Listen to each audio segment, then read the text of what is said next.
El windsurfista Amado Friswake lo ha logrado de nuevo en las aguas de Francia. Amado se ha coronado como el nuevo campeón mundial de speedfalling.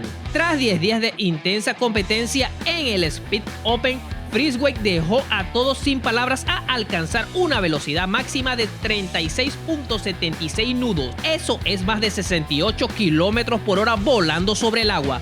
Una disciplina donde el control absoluto y la valentía son claves para ganar. A través de sus redes sociales, el campeón compartió su emoción, diciendo que es difícil describir lo que se siente después de tantas horas de entrenamiento, pruebas y trabajo duro con las marcas. Para Amado, ver que todo ese esfuerzo da sus frutos hace que este título mundial de la ISWC sea aún más especial. Con este triunfo, Amado pone una vez más el nombre de Bonaire en lo más alto del deporte acuático internacional. Cooperstown ya respira la grandeza de la clase del 2006. El Salón de la Fama ha inaugurado oficialmente la exhibición dedicada a los 3 nuevos inmortales: Andrew Jones, Carlos Beltrán y Jeff Kent.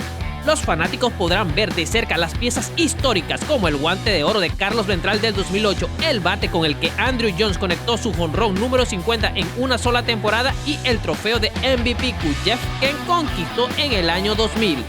La exhibición ya está abierta en el segundo piso del museo, pero el plato fuerte será este 26 de julio, donde ese día en el Clark Sports Center será el escenario de la ceremonia de inducción oficial a la 1:30 de la tarde. Será un fin de semana llena de leyendas, desde los eventos con Ozzie Smith hasta el podcast en vivo de Double Play Field.